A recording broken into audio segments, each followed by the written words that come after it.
嗨，大家好，我是躺平叔。今天是2020年5月19号，这一期咱們繼續胡聊胡適、胡指、胡威，還有胡一金老師。今天這個胡適是連跌3天以後叫震盪反彈，確實是反彈，或者叫探底回升。5月19號，市場探底回升，滬指、深成指先後翻紅。早盤滬指都是下跌的，後來反彈，午盤之後一路上揚。截至收盤，滬指漲 0.92%， 深成指漲 0.26%， 創業板跌 0.16%， 科創板大漲，由跌 2% 到漲 3%， 可以看出還是半導體、硅基相關的在上漲。不過兩市成交量繼續縮小，現在只有 2.89 萬億，比上一個交易日又少了70億，也就是縮量反彈。今天上漲的是3608家，下跌的是1774家，也就是讓那些金融消費者挨了3悶棍以後，今天緩口氣，給他掐一下人中，輸點氧氣，好起來接着幹。這個日經中文網刊登一篇報道，他說中國尋求通過提振股市激發財富效應，中國正嘗試通過穩定股價來提振消費。除了研究使投資者更容易持有銀行股的措施外，還在避免股票市場的供求惡化。在房地產行情看不到復甦跡象的情況下，中國似乎在尋求通過股價上漲帶來的資產效應來刺激內需。文章說，路透社稱，國家金融監管總局正在討論允許單一機構投資者成為更多銀行的主要股東。據悉，目前規定持股 5% 以上的銀行不得超過2家，但已與銀行相關人士舉行會議，討論放寬限制的可能性。如果放寬限制，機構投資者將更容易將資金投向銀行股。中國 A 股總市值排名靠前的股票多為大型銀行，如果銀行的股價穩定，股票行情整體也不容易下跌。連日本人都搞明白了，也就是這個指數為什麼能夠穩步上漲，它的奧妙是吧？為什麼指數牛市？中國在2025年放寬了代表性機構的投資者保險公司持股限制，人壽保險公司的持股金額到2025年達到了 3.5 萬億，與2024年末相比增加了50%。這些資金被認為大部分流入分紅穩定的銀行股，顯示股票整體走勢。上證綜合指數5月創2015年來的新高。咱們上午已經做了個節目，銀行現在面臨的問題。你看，銀行現在要穩定股市，銀行就得高分紅，成為一個要高股息率，是吧？你的高分紅，你更得抽它的现金。而銀行自己正在遭遇叫息差下降、壞賬上升，你好，那就更得抽你的血。這種遊戲能玩到什麼時候？另外，日經中文網說，通過提振股市激發財富效應，這個顯然是成立的。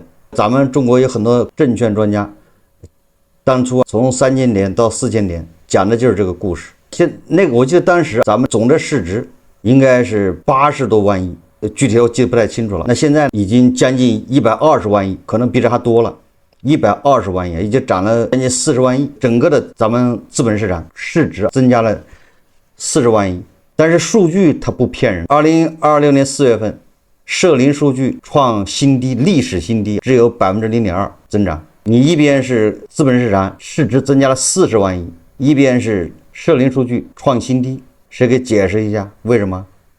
活生生的例子，咱們都不需要研究別人了，你只要看这個，一個是胡一金老師，一個是上海建工爺叔，就這2個人就行了。這2個人就典型的散戶的代表，金融消費者代表。胡一金老師他應該是賺錢的，對不對？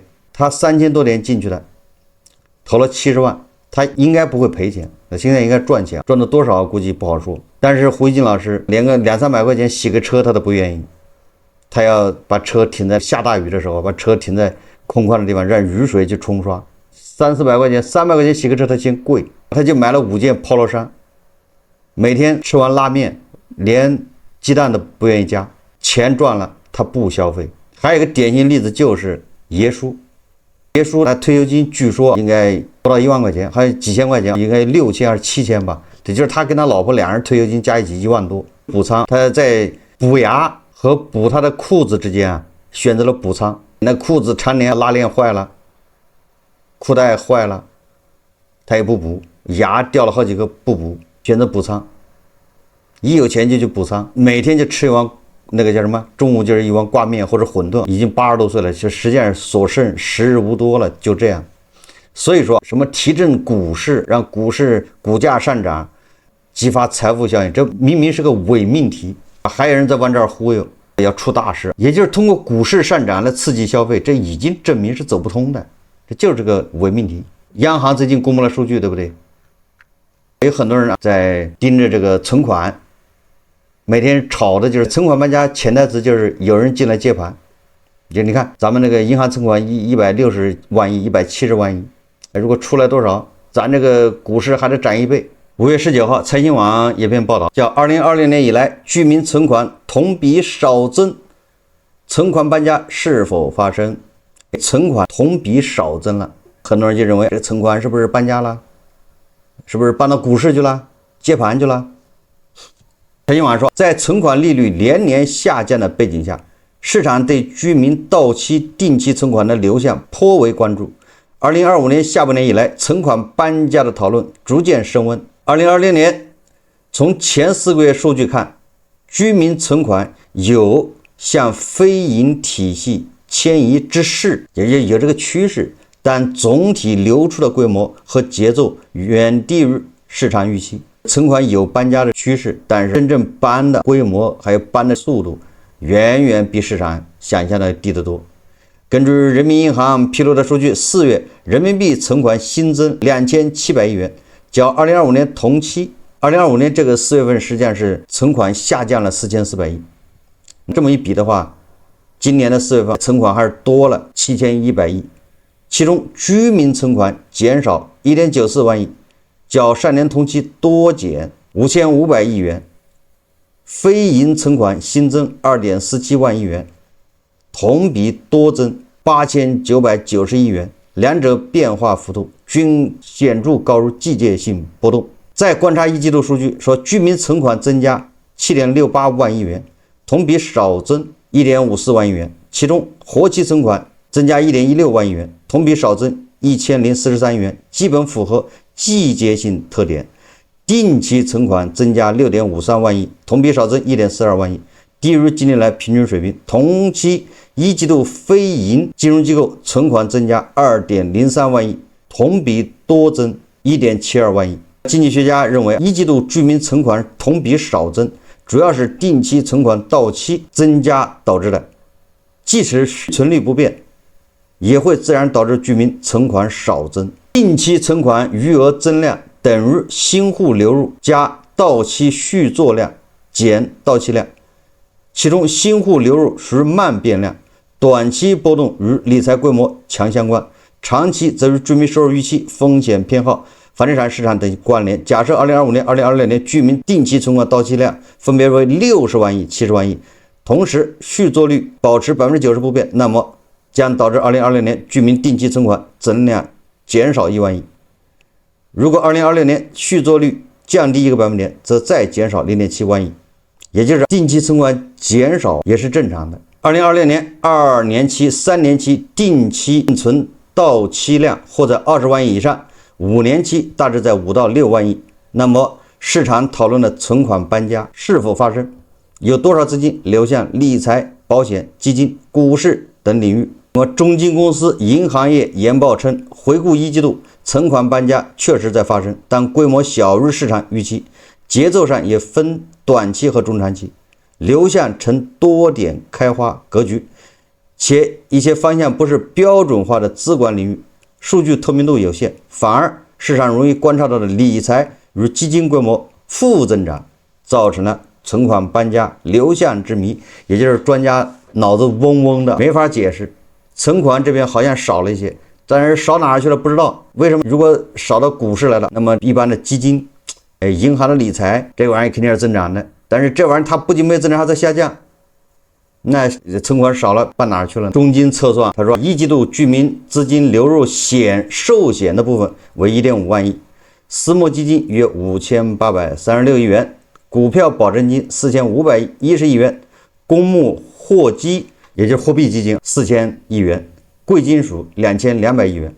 公募的固收加基金1057亿元，也就是股票里面只有10%左右啊，也就是存款少的啊，搬家的那些，不是大概就10%流到了股票，这个恐怕也跟实际情况也比较相符。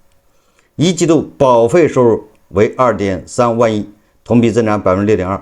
也就是大家呀，這個比較好理解。按照中金的解釋，因為存款的利息越來越低，有很多人受不了怎麼辦？他就把這個存款到期了，他就不續了，不續幹什麼？很大一部分進了這個保險公司，因為保險公司在發一種理財產品，保底收益比銀行的利息要高一些，那跟存款差不多。但是這個我沒研究過，我也對這不感興趣。很多人就把錢去買保險去了，這裡面是大頭。還有一部分人進私募基金去了，還有一人買公募的貨基，叫貨幣基金，風險不是 R1級的嗎？因為它比銀行存款好歹要多那麼一點點。還有一部分進入固收基金，也都是說白了，這都是偏好風險非常小的，相對於低風險低收益的，比銀行存款稍微高那麼一點，但是它風險也不大，所以只有10%流入到股票，就這麼個事。你看，與之走勢相反的數據顯示，一季度公募基金和理財規模有所下降。中國證券投資基金業協會數據顯示，截至3月底，公募基金總規模是37.53萬億，較2025年下降1800億。公募基金還少了呢，人家把錢贖回了幹啥？對吧？銀行業理財登記託管中心披露，截至3月末，理財程序規模為31.9萬億，較上年末縮水1.38萬億。銀行理財更少了，也就是存款搬家搬出來之後，沒有到銀行理財，銀行理財還減少了，也沒有進什麼公募基金，都在減少。所以你就知道什麼存款搬家搬哪兒了，實際上就是搬到收益比銀行存款稍微高那麼一點點的理財去了。很多人買了保險，分紅性保險還有什麼理財性保險的那些東西去了，收益可能年化有2個點左右，或者2點幾個點。這恰恰說明老百姓厭惡風險，老百姓希望有穩定的收益，不願意去承擔任何風險。好，最後財新網說，總體而言，中金公司稱，2026年一季度銀行存款留存率依然較高，原因包括客群風險偏好比預期更低，尤其是因理財迫近而回流存款的資金，銀行主動創新自動滾存的短定期掛鈎黃金的結構性存款等存款產品承接部分資金，同時一季度為貸款投放的高峰期，銀行季節性的加大了存款吸收和留存的力度，可能延緩了存款流出的節奏。存款流出節奏最主要是能存定期的人都是厭惡風險的，所以他到期必然80%-90%以上的人還接着存，除非他那個錢要用來孩子上學，什麼孩子要結婚，否則他一直存着。你指望他到期之後把它拿出來去炒股，你就做夢去。所以很多股市裡面的人他就琢磨着什麼時候這個存款出來接盤，成接盤俠。你那股票從30多炒到400多，從那個炒到1000，指望別人來接，你怎麼可能？誰有那麼傻？所以說咱們一直呼籲把錢就焊在公行，就是死存，都指着存款去救。也有的專家是希望存款去救樓市。孟小苏說了，存款增加幾十萬億去救樓市，拿出來多少去買房子，那樓市就穩了。還有人說存款你搬進股市還漲到8000點。你要知道這個胡適這5000多家上市公司都是些什麼貨色。如果你要知道了這個，我相信任何一個大腦正常的理性的人都會決絕的離開這個市場，而不是參與。參與說明應該是腦部出現一些結構性的缺陷，就是賭徒也是一種結構性的缺陷，非理性。推到這裡面，明知山有虎是吧？他非要去搏一把。有個叫財文的媒體，他的報道更有意思，這標題就很有意思，叫 A 股正上演一場史無前例的槓桿狂歡，槓桿資金以驚人的集中度瘋狂湧入 AI 硬件與半導體賽道。說的是加槓桿，那這我感覺比那個韓國還要瘋狂啊！他這麼寫的，他說 A 股市場正上演一場史無前例的槓桿狂歡。5月第2週，5月11號到17號，滬深金3市兩融餘額2.87萬億元，連續第6週增長，其中融資餘額2.86萬億元，單週增長超過378億元，融券餘額是202.8億元。一周增加1.6 03億元，你这什麼意思啊？你就不要說融券的事就完了，這丟不丟人？已經不用融券了，不是嗎？你看融券的餘額是200億啊，融資餘額是多少啊？融資餘額是2.86萬億，你這不讓融券做空，對吧？你這個純粹是丟人現眼。這是一場高度聚焦的定向爆破，槓桿資金以驚人的集中度瘋狂湧入 AI 硬件與半導體賽道，光模塊龍頭中繼續創單周淨融資買入額60億元，藍旗科技、盛虹科技、寒武紀等緊隨其後，科技股幾乎包攬融資買入榜全部席位。一場由英偉達財報預期點燃的科技行情正在進入白熱化階段。然而，槓桿資金極致抱團的交易結構暗藏較大的短期波動風險。融資盤的高度集中意味着一旦出現預期外擾動，潛在的波動會快速放大。部分券商已在兩融風控端率先收緊。東方證券此前宣布，自5月18日起，在融資融券業務中正式增設即時平倉線的風控指標。根據規則，T 日收盤後，投資者信用賬戶維持擔保比例跌破115%，需要於 T+1日早盤收盤前將比例補足至130%以上，也就是補倉。你要不補倉，割你的肉。未達標，券商可啟動強制平倉流程。除東方證券外，中國銀河、國信證券、國泰海通等多家券商已設置了類似指標，也就是大家都害怕，券商已經害怕了。這個賭徒在加槓桿往這些科技股裡面上完之後，誰接盤？等着誰來接盤？如果你這科技股像英偉達，或者像什麼 SK 海力士，或者像三星一樣，你真的是實打實能賺那麼多錢，人家也不怕套。為什麼呢？那你等着分紅也行，反正你未來2年還能賺錢，是吧？利潤是幾千億，人家不怕，就怕你這種講故事的，你到時候破了，一輩子解不了套。你說胡適有哪個公司像英偉達或者是海力士或者是三星呢？胡適更多的公司都是这個媒體報道的，叫巨力所具。這今天好多媒體報道，不是我在這兒念唱空，今天什麼中國新聞週刊、什麼中新經緯、第一財經日報都是大篇幅的報道巨力所具。我記得反正這公司我的節目裡面已經說好多回了，對不對？中國新聞週刊這麼說的，他說巨力所具常年跟風炒作熱點，揚子家族累計套現巨力所具超28億元。哎，還演什麼戲，對不對？你就這玩意在這割韭菜，就手都割麻了。有明星光環的寒天大牛股出事了。5月15日晚間，演員揚子家族掌控的 A 股公司巨力所具發公告稱，因涉嫌信息披露、誤導性程序違法違規，被中國證監會正式立案調查。受此影響，5月18日，巨力所具開盤一字跌停，今天好像又是跌停，連收2個跌停。這裡面據說有10幾萬散戶，10幾萬這個叫長線投資者，準備哭，這就活該，是吧？對吧？一個賣繩子的，講什麼故事你也信啊？你信了之後，你進去炒，挺好，全部給關注，一網打盡，沒什麼毛病。此次立案是巨力所具長期信披違規、跟風炒熱點的爆發，不是一次，是這家公司長期就這麼幹。所以我們要問，他媽監管在什麼地方？監管要負什麼責任？你怎麼能容忍一個公司長期這樣呢？這個問題在這兒，所以我們不是聊巨力所具，我們是聊監管，怎麼能容忍一個企業這樣？你看媒體報道的，對不對？長期信披違規、跟風炒熱點，你怎麼這個時候才去立案呢？說此前靠着商業航天概念，巨力所具股價大漲3倍。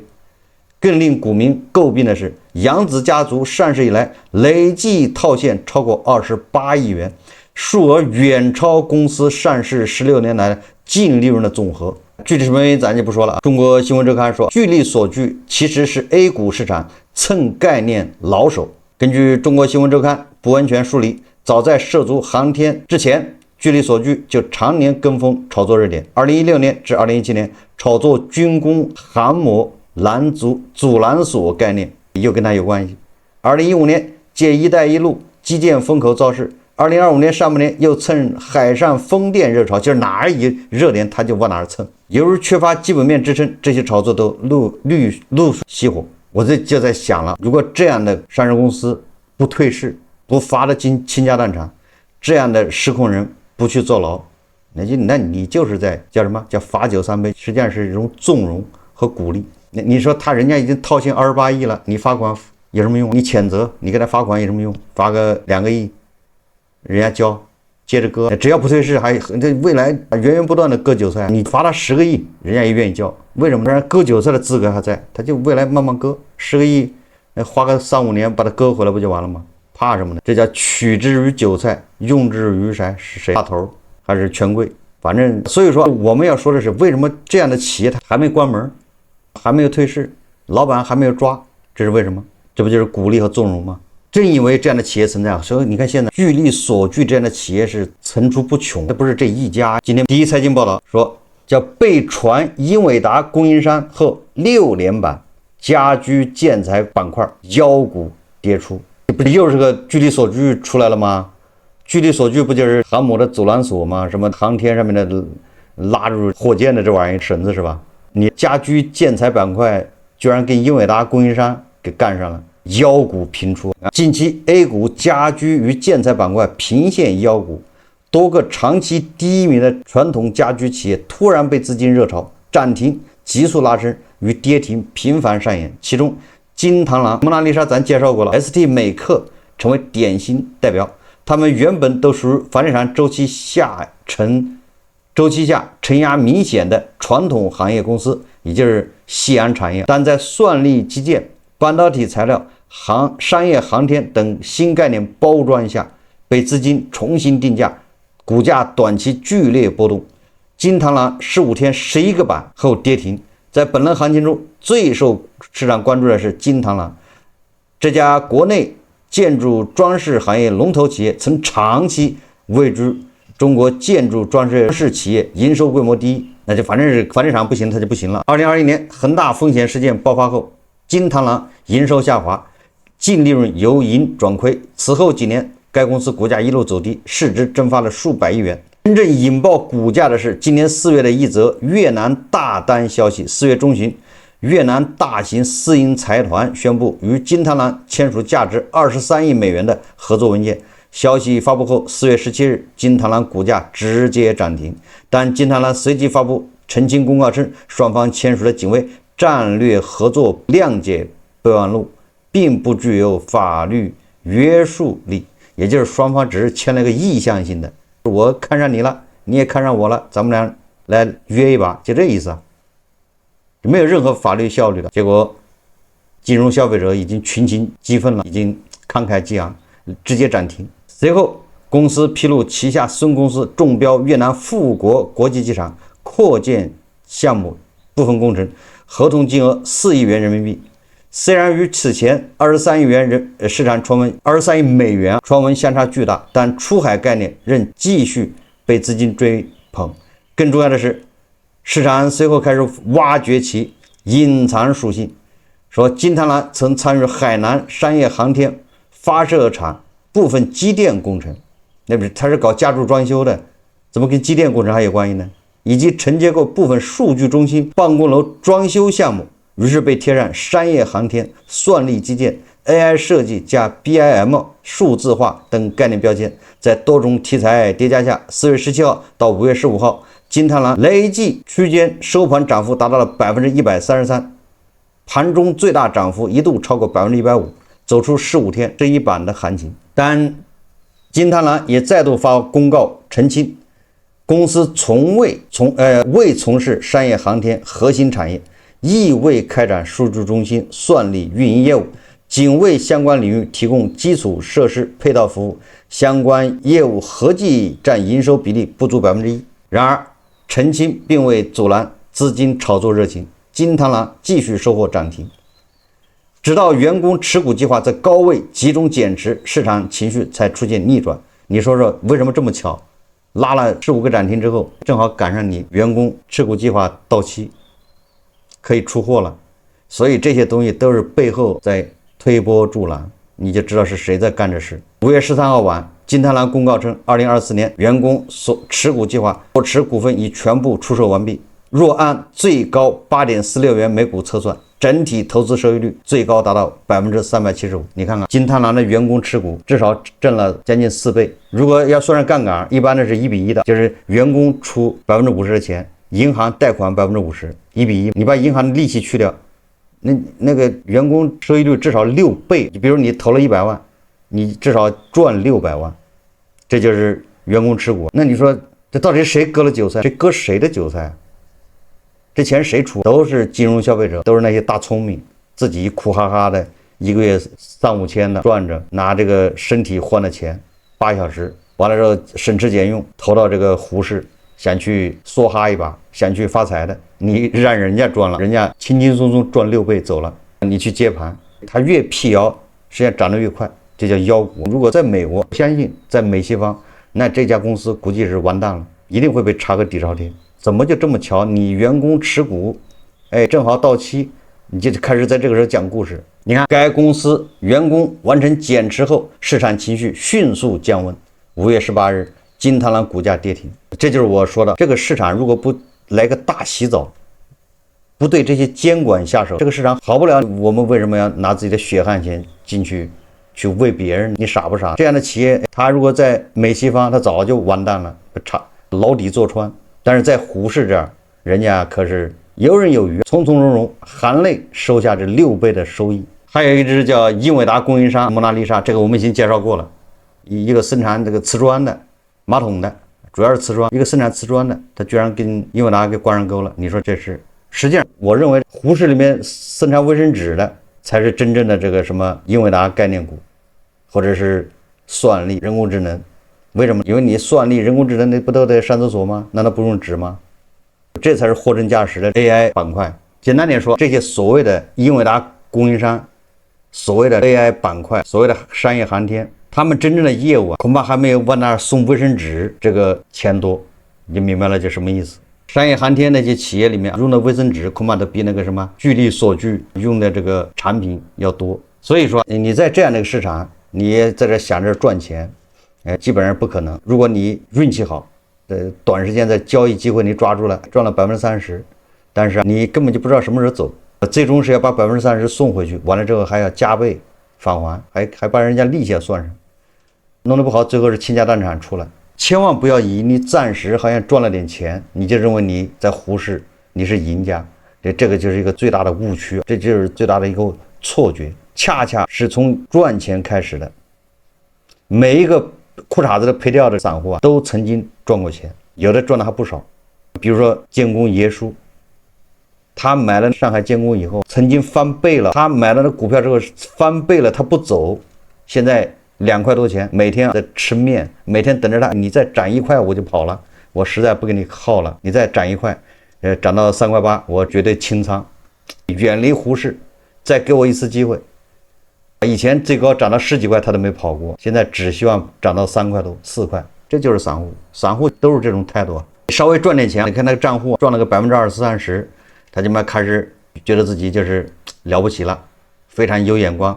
漲個50%那了不得了，那要是翻倍了，我告訴你，那絕對是巴菲特得花錢請他吃飯才對。散戶都是這態度，稍微給點顏色，他就尾巴能翹上天，給他3分顏色，他就開染坊，不就這意思嗎？所以我們一直說他沒有業績基礎，這個基本面不支持他走牛市。